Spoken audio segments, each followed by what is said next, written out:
Three, two, one. Welcome to the SaaS Pulse Show. My name is Michael Bertoni, and I'm the founder and CEO of SaaS Talent. And really excited today because I have an amazing founder, co-founder, and CEO of AdoptIQ, Bret Siers. He has built the adoption funnel platform. Everybody out there knows when you get a customer, what's one of the hardest things? Keeping the customer, retaining the customer, onboarding the customer. Super painful for us, super painful for everybody. So it's great to have you on the show, Bret. Well, thank you so much for having me. I'm excited to be here. Yeah, so what I always love to start with, Bret, is the superhero backstory, right? So everybody has the backstory. And I was checking out your company. You've been in, looks like this company's been in business about a year and a half, something like that. But really cool tech that you're building out. Love to learn about your backstory, your journey. How did you get here to your company, AdoptIQ? Awesome. Well, it's been an interesting one. I ran a professional services company for 25 years that I sold at the beginning of last year, 2023. And during that period of time, we had offices around the country, lots of associates, and we would buy different software. We would build proprietary software. And trying to get it working and integrated and people actually getting the value was always a huge pain point.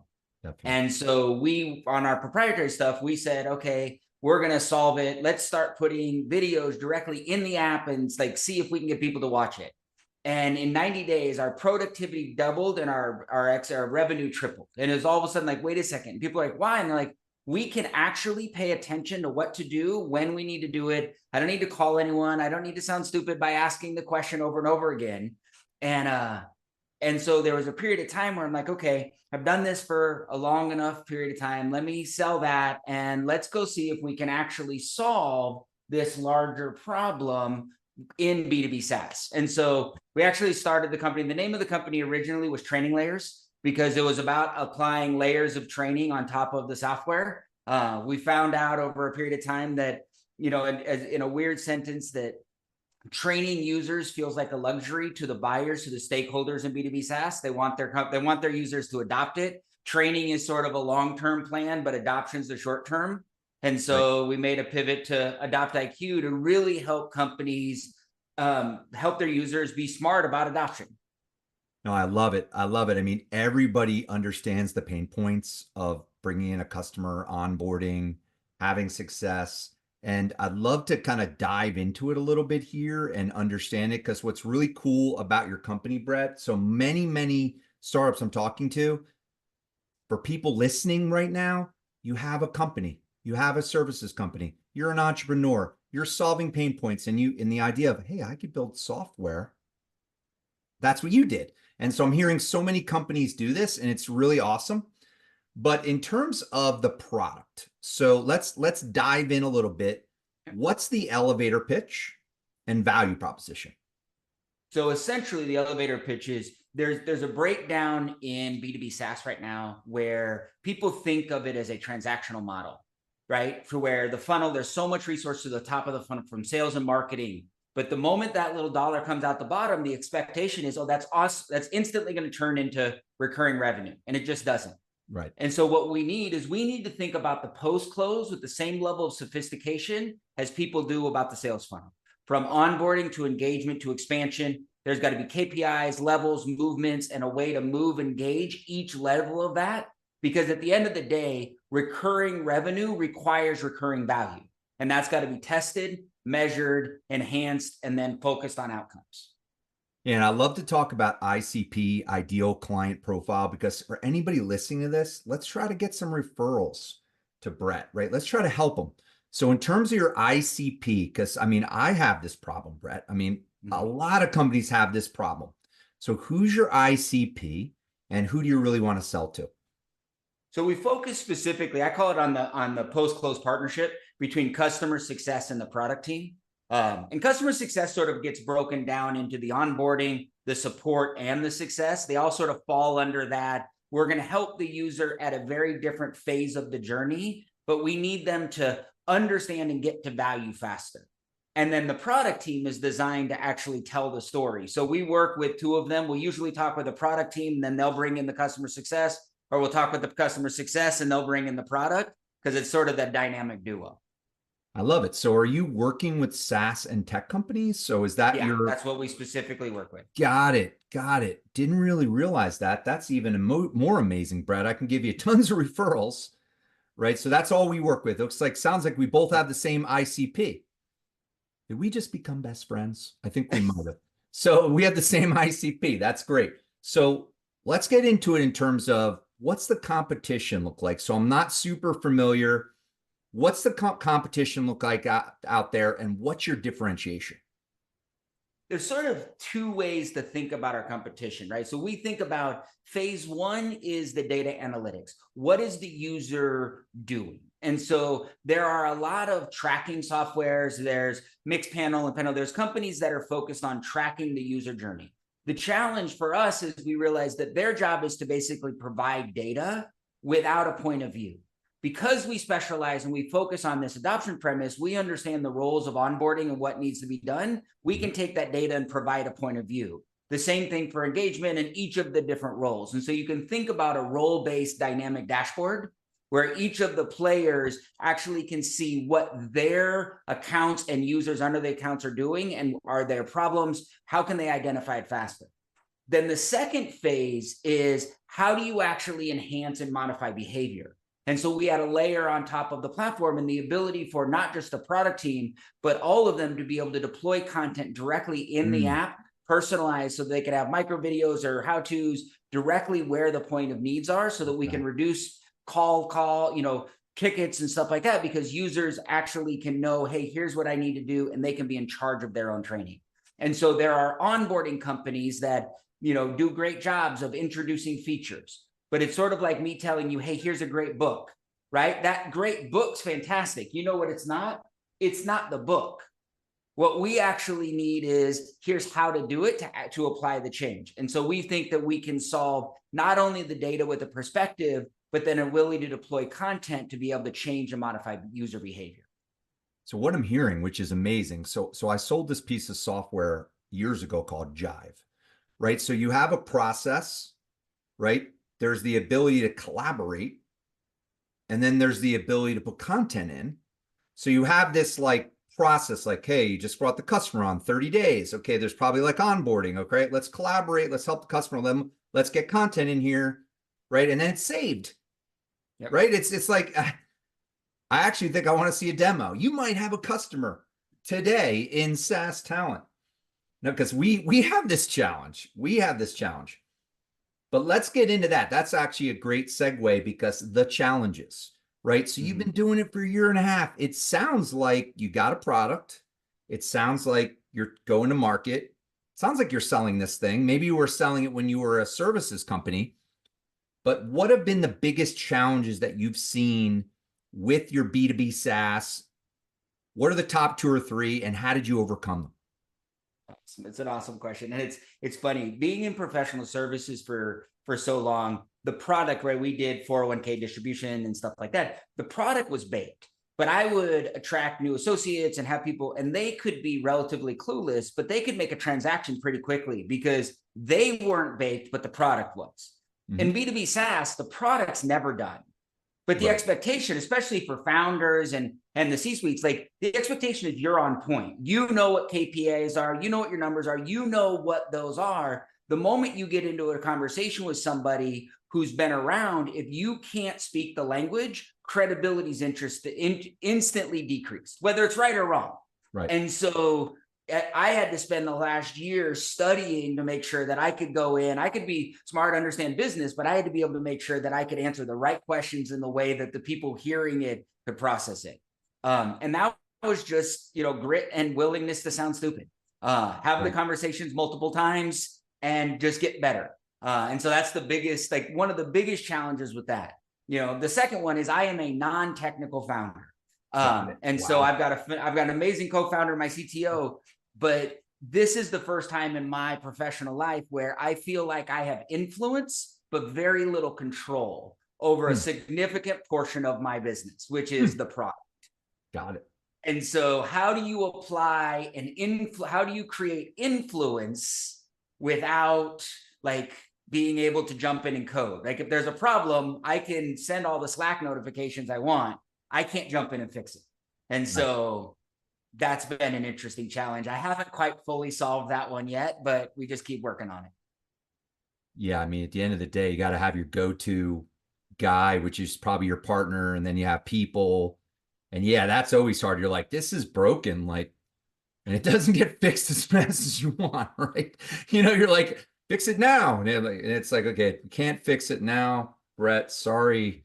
But yeah, no, totally, totally get it. I love it because there's going to be a lot of people listening to this that want to build products and are not technical, right? And then Bret did it. So, in terms of just your approach to talent, people, recruiting, right? So, what does that look like? So, people have very, very strong thoughts on this most of the time. So, building a company, you had a professional services firm. So, obviously, you had a company, you knew what you're doing. So, people, talent, recruiting, what does that look like? What are some thoughts around that? So recruiting is one of my favorite. Like I've loved that. I'm a CEO that loves recruiting. I love the idea of painting a picture. I love the idea of finding people that sort of resonate with that.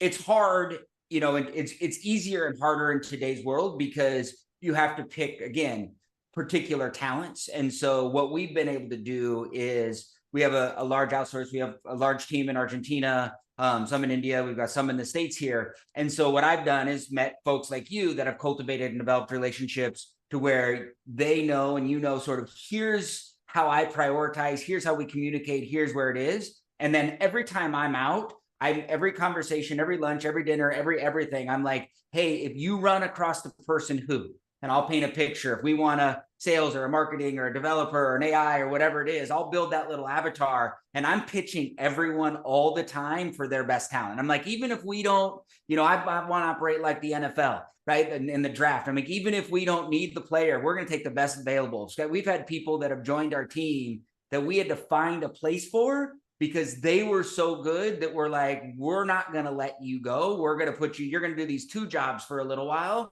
Why we can, because there's nothing more important than talent. Yes, you know what's really amazing, Bret, about you talking about where you're going to. So you've been doing this about a year and a half, right? Most startups that I'm talking to now, they're immediately going to LATAM or India, right? Where they weren't maybe doing that a few years ago, but like I have companies that just like, so we do Latin America, right? You're in Argentina, that's Latin America. There's amazing, amazing talent in these areas. And most startups, again, a year and a half ago, think about that. The start of 2023, 2024, it was brutal. It was brutal, right? I mean, like letting people go, no money available. But yeah, that's actually a question that I don't have on here, but you're blowing through these questions. So let me throw, I'm not going to throw you a curveball here, but where were you? Did you self-fund? Are you bootstrapped? Did you fund? Like, because I'm thinking you had a company, right? So what was that like? We are bootstrapped. My wife and I we wake up every once in a while and say, are you the friend or are you the family today? Right. So we're sort of in that space. Nice.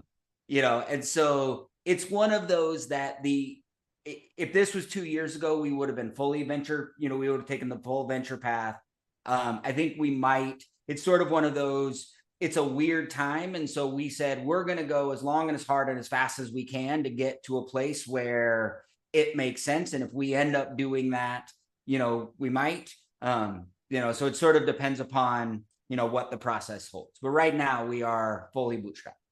Yeah, it's really cool. I mean, everybody again listening to this, sometimes you just have to have the awareness. Like if you're driving revenue, like obviously Bret was driving revenue and he's like, let's build this product. His company, or again, if you work at a company, basically that can fund the software, right? I mean, that could fund the thing, right? So everybody's got to realize that. But you are also going through this at a record pace, this podcast, just to tell you, Bret. Sometimes people, they drone on. It's okay. I handle, but you're blowing through it. So last question here. I love this question.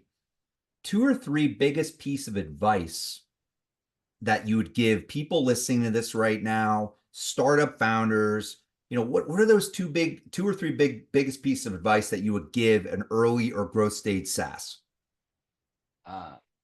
So do what no one does, which is listen to people who answer this question, because I didn't most of the time.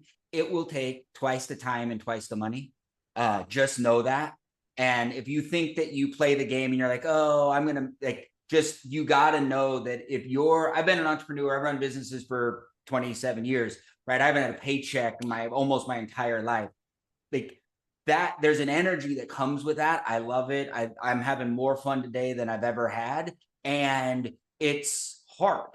And you've got to sort of reconcile both of those, right? It's not glamorous, but it's freaking so much fun. And so I think one of the biggest piece of advice is settle it. Know the path that you're on. I'm always a big eyes wide open guy. Like, know the price you're willing to pay. And then when you pay it, don't complain about it. And so that just becomes one of those. If you're thinking about starting a company, go find 3 or 4 people that have founded, that have built it, and have them scare you to death. And if at the end of the conversation, you're like, I am not doing that, you just saved yourself a whole lot of time and money. And if you walk out of that conversation, go, that sounds like fun, then go after it. Because pay with your eyes wide open, right? It's the single most important thing at every level of what you're going to do. And it doesn't matter whether you're running a paper route, right? Whether you're opening up a dry cleaners, or you're going to go build a B2B SaaS, it's all the same thing. Understand the playground and know the price that you're going to pay, because you're going to pay it in advance. So Brett, I have this good piece of advice for some reason that I've been looking at the whole entire time as I've been looking at you. Good players inspire themselves. Great players inspire others. I don't know where that is. I'm like looking at it the whole entire time as I'm looking at you. So he's got advice right behind him, everybody. So Brett, it has been amazing having you on the show. Record time, really appreciate it. So looking forward to following your journey. So let's debrief here for a few minutes. And again, everyone listening to this, Bret Siers, co-founder of AdoptIQ in Austin, Texas. If you got 2 more minutes, let me do one second pitch, because there's a second product that, okay. Since I blew through this. I saw that. I actually saw that in your LinkedIn. I saw it. I was like, what's that? Let's do it. Right. And this is a fun one. So one of our problems, so AdoptIQ was built with this premise of there should be 20, 50, 100 micro videos in a B2B SaaS platform across the board. We shouldn't sit through 4-minute videos. You should get 11-second, 30-second videos. Here's the one task, and have it move. Think GPS of software, right? From one stop to the next. I don't need the whole route. I just need to move. And so that's sort of the premise of like the pathways that we're building. But one of the pushbacks that we got was people are like, okay, but who's going to make these videos? Right? Because if you send it out to a marketing agency, it's $30,000 in 3 months, and they're constantly changing the UI, so they're outdated. No one likes their voice. No one takes the time. Everyone's like, oh, I can write a script. AI will do it. Yeah, but you got to write a script and do all this other stuff. And so what we built was a product called Sequence that's coming out in July 1st. We're doing a soft launch in like 2 weeks. I'll send you a promotion. You can use it. But basically what it does is we laugh about the fact that we bent time. It can let in the flow of work. If you think about a traditional product cycle, there's the developers. Think offshore development team where they're incredibly smart, but maybe English isn't their primary language. Maybe they don't have a tremendous amount of confidence. Maybe their recording equipment isn't high. And so what happens is traditionally they're not providing videos because of a lack of confidence. And so you're like, there's these Loom videos, but silent Loom videos doesn't give me insights to where the problems is. So Sequence allows them in the form of work to be able to do a Chrome extension, do the capture, and just talk, and then send it. And what Sequence will do is run it through AI, clean it up, but then put the sync back. And here's what's important. It's not those old school Kung Fu movies where it's like, here's the click and then here's the button. Literally can condense the size of the video by 30%, but have the clicks synchronized. And so the ability to create that, so now it can be done, whether it's on the development side, the deployment. Think about every product rollout that should have how-to videos coming out at the exact moment that they're doing release, but they don't. They wait for the customer success or someone to never do it. And then imagine the delivery of the customer success and the onboarding team to be able to do this. How many videos right now are sitting in knowledge bases from customer success people that are no longer at the company? So they're running trainings because it's too costly to change them. And so Sequence can help all three of those phases to be able to do from the development side, the deployment side, and the delivery side at scale in minutes instead of months. And so we're really excited about that. Right. So that one of the people that I'm feeling you when you're talking is you probably know who Dan Martell is, right? Mm-hmm. So if you watch any Dan Martell stuff, he's like, do a video, show it to people, like do a video, like put it like, so literally it's like you got to reach out to Dan. Where's Dan? Dan, he's like the biggest influencer when it comes to SaaS companies. And literally he says this like in every one of his videos, right? You know what I'm talking about. You're laughing, Yep. right? Yep. No, I totally get it because you're doing a Loom video, right? I just do them a lot of times, like right in Slack or whatever, but still, like, there's no process in what that video is and where it goes and the knowledge. I mean, there's so much more that you could do with that video. And I'm good at videos, right? Yep. What he's saying too is just do a quick, like, doesn't even matter. You probably just talk and you might look weird, but it makes it look better. It cleans it up. So that's awesome. I got to check out Sequence. You got to send it So to I'll me. share that. That's a fun little thing because it's a solve for the B2B SaaS product teams through the entire arc. Not in the sales team. There's stuff out there for the sales teams to do it. This is how do you let your scrum master, how do you let your stakeholder know what's going on daily without having to deal with the self-confidence or lack of it or communication skills of the developer? Put your product expert in charge of telling the story, but have the voice come out professional grade instant. So Love it. that's my last little commercial on that. Love it, Bret. Love it. And he's still like ahead of the game. Like everybody's at 40 minutes. And yeah, so Bret, thank you. I'm looking forward to following your journey. Let's debrief here for a few minutes and got a lot of great content for you here. This is amazing. So talk to you soon. All right. All right. Looking forward to it. Thanks.